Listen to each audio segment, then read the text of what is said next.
Love looking at this church. It's giving me the spiritual vibrations. I have 2 songs left to record the backing vocals for. I started with the backing vocals knowing that it was going to take the longest, and in the past I would have avoided them and done them last out of procrastination, but the whole, do the tricky thing first. That's what's going on. So it's late Sunday night, technically Monday morning, anticipating the beginning of 40-hour week in hospitality, etc. And my heart and mind are completely absorbed in music and creating art. And then also needing to go make money to pay for the rent for the place where I make this art. A curious little quirk of being on planet Earth. And probably a good mechanism for the development of character to balance out my artistic vagrancies. And cultivate discipline also as an artist by the forced discipline of the marketplace and needing to pay a lot of money to rent this place. Another great book, Epictetus, Manual for Living. It was Marcus Aurelius's teacher, or one of them at least. Those who seek a life of wisdom will be ridiculed. Those who pursue the higher life of wisdom, who seek to live by spiritual principles, must be prepared to be laughed at and condemned. Yeah, and it goes on. It's fantastic, but lots of short little bursts of wisdom here. The last song I was recording, I went back and redid the foundation track to make it a little more concise arrangement. It took quite a while to get it right, a lot of takes, which I generally try to avoid these days. But it was what it was. So the backing vocals are done for everything except that last song, which I just got the foundation track with the guitar and main vocal done. I'll finish that off next and then steamroll through guitars and bass. And yeah, should be good. Make Jesus proud, and he can tap dance to up there in the ethereal, astral realms, wherever he is. As Shakespeare said, to thine own self be true. And as Yogananda said, if you're afraid, to say, I am more dangerous than danger. Punch fear in the nose. All right, God bless.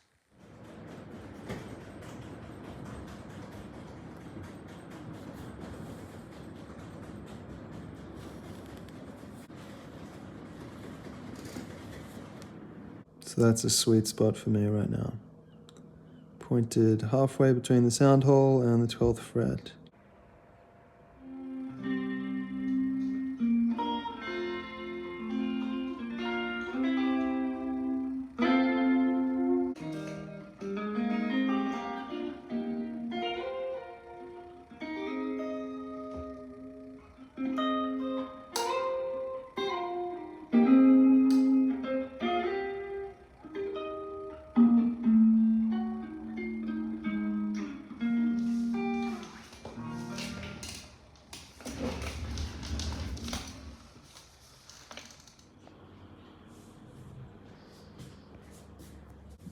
Getting this bit to focus at the center of the cone inside here. The vibrations from the center bit that radiate outwards. That's the idea.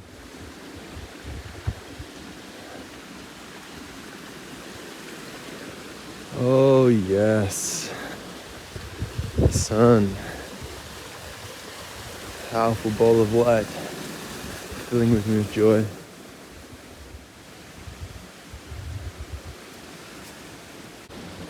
These colors, huh? Fabulous. And a little chemtrail just to balance out all that beauty from the sun. It is kind of beautiful in its own way, I guess. Look at that. Wonderful. Oh. Okay, look at that. Lovely. Quick update while I walk. A lot of the album still to do. 1 week until I plan to release it. So I need to do all the bass, all the electric guitar, some extra harmonies, Add some minimal percussion, and then master it. So, and then make the artwork, and then basically just put it onto DistroKid and Spotify, whatever, get it released. I haven't set up any gig. I don't really have much of a network right now in Dublin.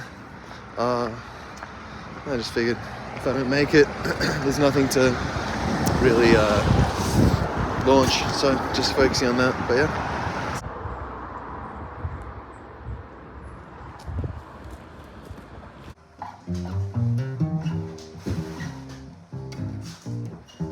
I don't have a drum kit here or much else. I borrowed this drum from a friend at work. Thanks, Paul. And it's a Balron, Irish folk drum. So now that's gonna be the kick, basically. This is gonna be my tambourine.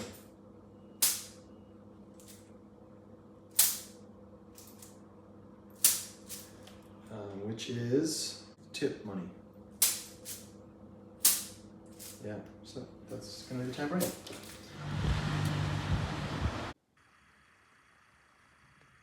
So it's been a while, as the song goes. I had some plans to do something else, and then I realized it was exactly 33 hours until the 1st of December.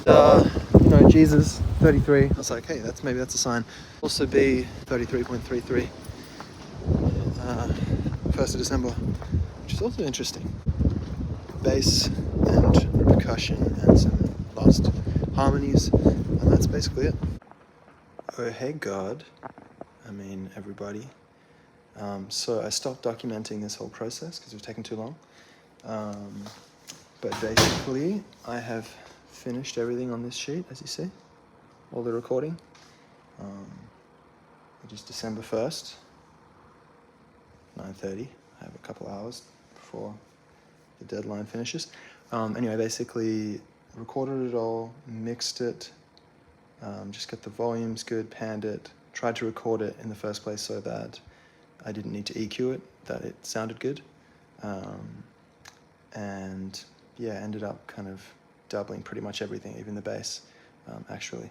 But anyway, then I finished those mixes. I brought them all into a different Pro Tools session where I sequenced them, put them in the right order, make them go for the right amount of time.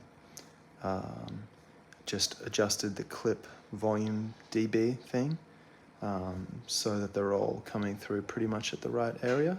I don't know too much about the mastering thing, but I reduced the volume of some of them so that I had some headroom, I think, so that nothing was going above -6 FS, whatever that is. There's a little meter thing plug-in in Pro Tools I used. Then I bounced all of those and I've dragged them into Isotope, this here, Ozone 9.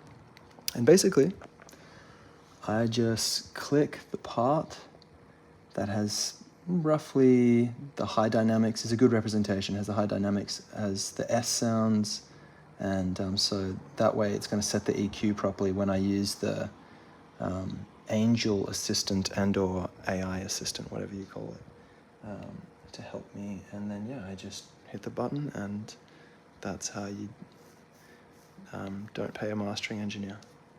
Yeah, so hopefully it's all done very soon. Yeah, it's beautiful.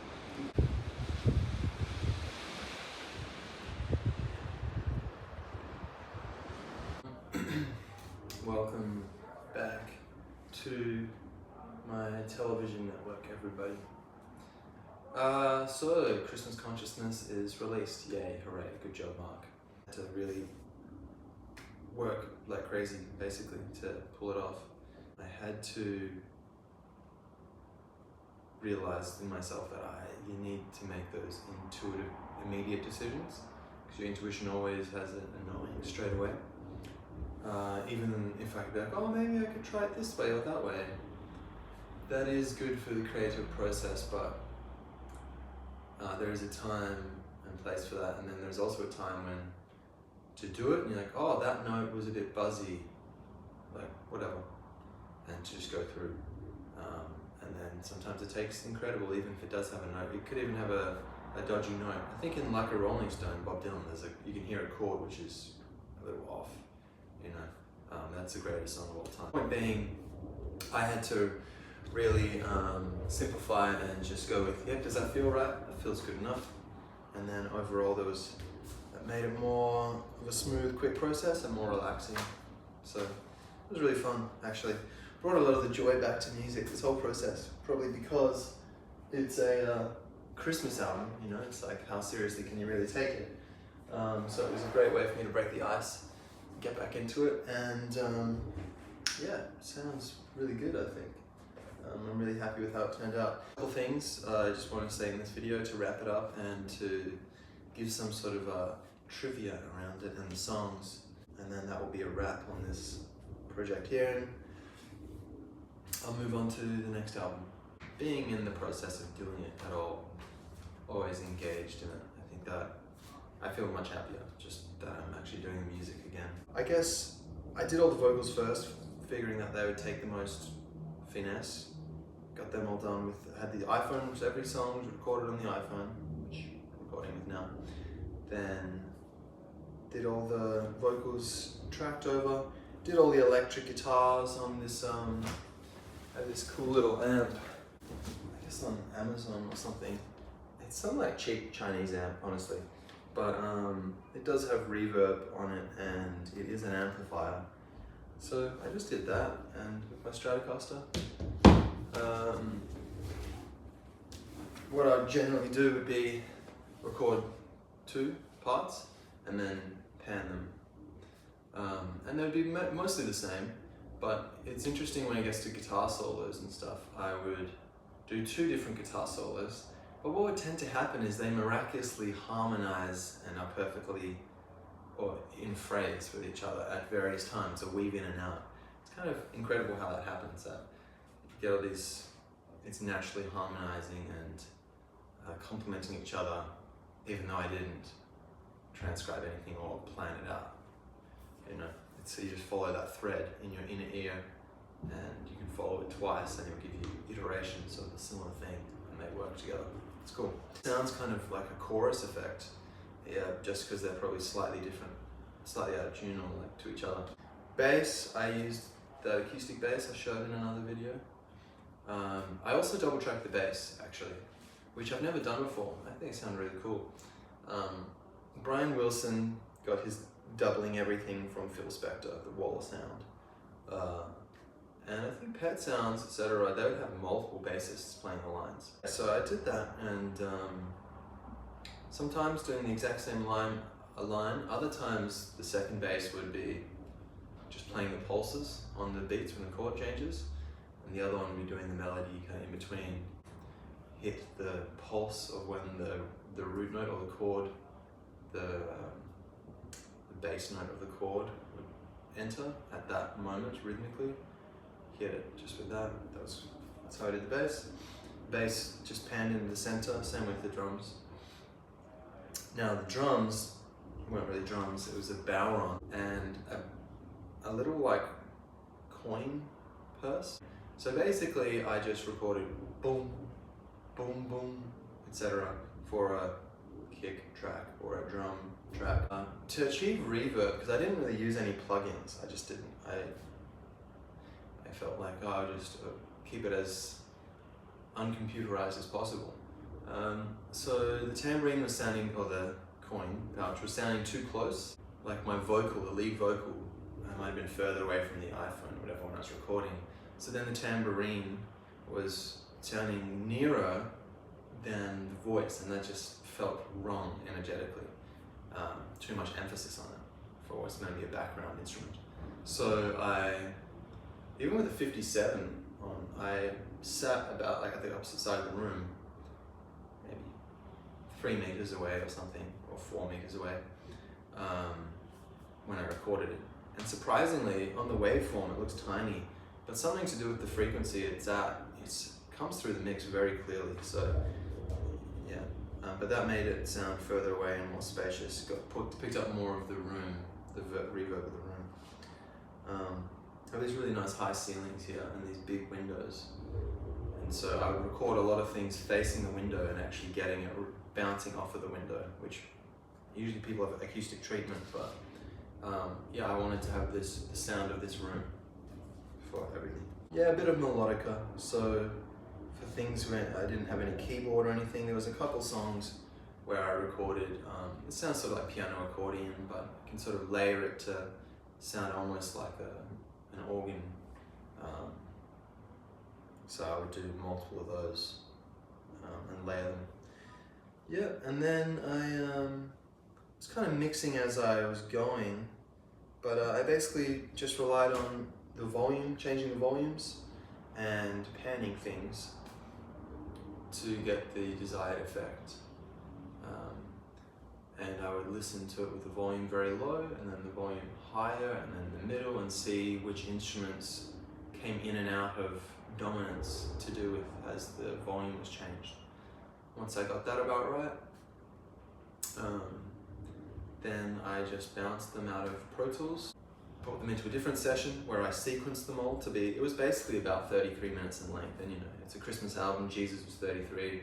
My other albums, 2 other Mark McGlue solo albums, just happened to be 44 minutes and 44 seconds. Kind of blew my mind. And then the next album was 55 minutes and 55 seconds. Almost like exactly, or maybe exactly. And I had the thought, it's going to be about that long, like maybe I should make it that long. And I was like, no, just leave it. It's better not to contrive that. And then it ended up being, so kind of synchronous, you know, the universe is magical. This one was about 33, and I decided to just make it 33 and contrive it for once, for the 3rd time. And yeah, so I sequenced it, made it, got all the endings and everything. So maybe I made it so that actually, to be honest, like numerology, the numbers having energy, I kind of, certain songs, it's like, yeah, I want it to be whatever, maybe 4 minutes and 32 seconds because of the 432 frequency, or I wanted it to be 1 minute 23 seconds because the song is about movement, you know, 1, 2, 3, going somewhere, things like that. So I was able to sequence it to get the numbers exactly what I wanted them to be, and then, okay, maybe I need to add a second, you know, here at this one, beginning, a little extra second of silence at the end of the beginning to make it all work together. So that's what I did before I mastered anything, and I got checked the volumes of what was coming out of each track so that they weren't going too high. And then I brought it into isotope ozone, and yeah, basically it just has this analyzer thing. Is it AI? I don't know. Is it Jesus? Maybe. And it sort of analyzes it, gives you some idea of like where the limiter should be and the EQ. And basically I just did it at a spot where what it gave me, the vocal sounded realistic, like to me what it sounded like in the room, and what it sounds like singing in this room, so that it made that accurate to real life. And then I just went with that. If it sounded good with the vocal, then yeah, that's cool. And I just probably spent literally 5 minutes mastering each track. I know people are like, oh, you got to give it to a mastering engineer and this and that. I'm sure you get better masters doing that, but you run the risk of never making anything because it's too hard, you know? So yeah, I probably mastered it all in like a day, well, a few hours. So the songs, oh, and then I made this artwork in about 5 minutes. I had the concept of this tree with the chakras, you know? It's all about spiritual awakening and self-realization. My niece, my brother's daughter, Grace, she has these crayons which are made of beeswax that you can eat, you know, because children just eat things. So I figured I would sort of just scruffily draw it, and you would have this pure childlike innocence vibration to it. Christmas consciousness, there you go. The art line, black art line with my fountain pen. And that's that. So the song starts with Christmas consciousness, kind of like jangly guitar. That's talking about the kind of when will you awake, arise and drink your bliss, like William Blake talking about choosing positivity and choosing bliss in our thinking. Merry Christmas to Myself is next. That's the song, the one song which I did record like 3 years ago actually in Scarborough, Western Australia. And it was during like COVID and all that kind of nonsense. And I guess it was kind of like a lonely thing, or Merry Christmas to myself, I was alone. But it's also the self, like the soul, the spiritual thing. So Merry Christmas to myself, like a celebration of showing love to yourself, because how often it's like Merry Christmas to somebody else, but do you ever say Merry Christmas to yourself? Well, maybe you should, you know. But it's got lots of puns and plays on words. I love the rhyme scheme where the last word of each line is the first word of the next line, and it has double meanings, and it's, you know, kind of cheeky and witty like that. That's really great. It's like piano pop kind of, sounds very Christmassy. I think I got the inspiration from, there's some Christmas movie with like Bill Nighy or something, or one of these like older English actors, where he's like a rock star, aged rock star, like playing some Christmas song. He's like naked with a red Stratocaster, you know, and it's got this, how's that song go?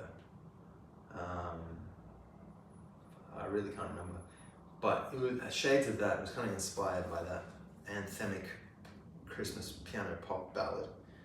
The next, presents under the tree, as in being present, presents under the tree, like a yogi, the Buddha under the tree. Kind of like that, but talking about the presence of being with your family under a Christmas tree. Now that's, well, the people you love, that's actually the real presence. Okay, it's not the little toys and stuff like this, or getting material things. It is the relationships in our lives, that's what's actually valuable. So presence under the tree. It's talking about going into a state of higher consciousness, beauty and love and awareness, and going deep within yourself, having that awareness that you exist, you are present, your own presence, how that is actually miraculous. Like, how does that work? Why is there something in the universe? How do you exist? People kind of just like a fish in water, forget to think about that, but you'll arrive at the belief in God and a higher power very quickly if you think about it long enough. Presence under the tree, featuring a dream sequence where Christ initiates me into like divine meditation. It's good stuff. Okay, so next, 12th Day. That's like the 12 Days of Christmas song, but 12th Day, like a Shakespeare reference. I just changed the words to be deeper, I guess, for me. You know, it's like on the second day of Christmas, my Lord gave to me 2 eyes for beauty and a love for humanity. You know, that, all that sort of stuff. Saint Nicholas was a real man. So Saint Nicholas, real Santa. When I was a child, my mum broke the news to me that Santa,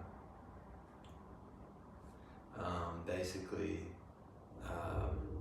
she said, "But you know, Mark, Saint Nicholas was a real man, and he would give gifts to people. He was very generous, you know." And that always made me feel good and stuck with me. But then I perceived this kind of double entendre of like, he was a real man, you know, like push-ups, you know, climbing trees, helping people, like a divine masculinity figure, and doing the right thing, being strong enough to do what you know to be right in your heart, follow that law, and be willing to break the law of the times, which may be immoral.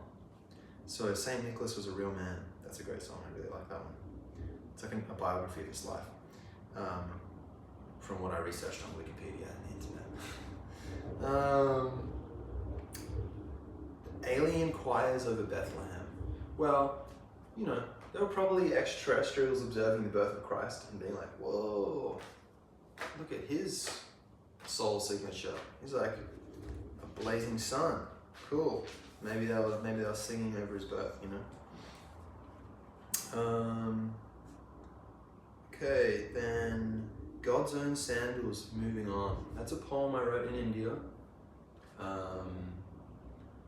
about creation and metaphysics of like the divine being alive, like the whole theatre of reality happening and changing, the impression of impermanence, but really it's, as Bill Hicks said, it's all just happening in the imagination of God's mind, or whatever. Spoke to Jesus at a bus stop. So that song, a lot of these songs, I had the names first, and I had a list. I had that one Merry Christmas to Myself song. And then I thought, well, I could release it as a single, or I could make a Christmas album. It's like Brian Wilson from the Beach Boys would say that, like, he was most proud of the Christmas album after Pet Sounds. It was the Christmas album that he thought was the best. I found that really mind-blowing. And then I listened to Bob Dylan's Christmas album, and I was like, isn't that really, like, not cool, like really lame? Like, why is he making a Christmas album? That's really surprising. Isn't he meant to be all, like, mysterious? And then I started to decide that if it was done non-commercially, like, it's actually a very, like, high art medium to make a Christmas album, because the pretension is to be too cool to do that. But actually there are some values in Christmas which are worthwhile. So I came up with all these silly song names, all the names first. And then I basically, on one day, 3 months ago, I kind of I had the idea that I'd write some of these. So I think one day I wrote Presents Under the Tree. And then I sat down, I think on the same day, I wrote Christmas Consciousness, St. Nicholas Was a Real Man, Alien Choirs of Bethlehem, Spoke to Jesus at a Bus Stop, and The Second Coming of You. So basically I improvised them, or sort of just mumbled some stuff. 2 of them, it was full and good to the extent where that's what's on the album. So Spoke to Jesus at a Bus Stop, I just made up on the spot, and then I overdubbed harmonies and other stuff, and that's what's on the album. The Second Coming of You, same deal. Right after that, I was like, okay, cool, that's that song. Cool, Spoke to Jesus at a Bus Stop, nice. Next, what's the next name? The Second Coming of You, okay. And I just sort of started, whatever came through. And that one I really like. It reminds me of like Dylan Basement Tapes. It's really got this like gospel kind of quality to it. Really beautiful. I really like that. Rivers to the Sea. So basically that was the last one I did. I had Old Lang Syne at the very end. That's the last song. I changed the words to be more powerful to me and more emotionally spiritualized. And I love that song. I'll get to that in a sec, but Rivers to the Sea I wrote last, and I was sort of looking at the whole album and thinking, well, there were 11 songs, which is usually how many I put on an album, but 12 is a very Christmassy number. And I thought, well, maybe I need a 12th song. And is there anything here that is not said yet? Is there anything left that needs to be filled energetically on this album? And then it came to me, maybe a song from the perspective of Christ, Jesus, what he would say. And so, it goes, I'm grateful for your love, but I don't need your worship. I just want you to become like me and to know you're perfect. I just show the way. We're all one. That's the glory. Life's a play and there's a happy ending to the story. So forgive them, for they know not what they do, and love them unconditionally, just as I love you. And as God loves me, and as love loves infinitely, as rivers to the sea. The idea of souls, rivers, the sea, God, oneness. And that, Jesus wasn't being like, yes, my children, I am a super being. Give me your money and gold to my representatives, the bankers, the Vatican. He didn't care about that. He was being like, become like me, do what I do, and get wise and free and peaceful and loving. Raise your consciousness, raise your vibration. Okay. Last song, Old Lang Syne. So when I was in Australia, shortly before leaving for Europe, I had this dream where I was levitating in the lotus posture. I was flying down this street, this beautiful cobblestone European kind of street, and people kind of parked to the side, and I was just serene in this ecstasy, and I was singing Old Lang Syne. It was really poignant and beautiful. Every word was just full of emotion. And I had this feeling of freedom and change also, and that it was a farewell to where I had been, and that I was going somewhere and I was leaving my old life behind. Shortly after that, I booked a one-way flight to Europe. I've been there ever since. That was 2.5 years ago. So the song is appropriate to me. It feels very beautiful. That is the whole album. It was great. It was really therapeutic, amazing. It really helped me to get back into music, and I feel excited to make more albums. The next one is going to be Outrageous Fortune. So yeah, I'm going to start on that now, basically. Or in a couple of days. I'm going to take a weekend to chill. So, thank you.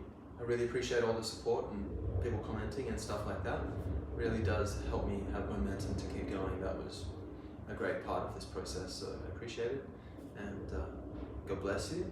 Hope you're happy. Remember, we're on a rock in the middle of space, and that it's beautiful to be alive. Let's just take it as it is and enjoy. Yeah, see you. Thanks.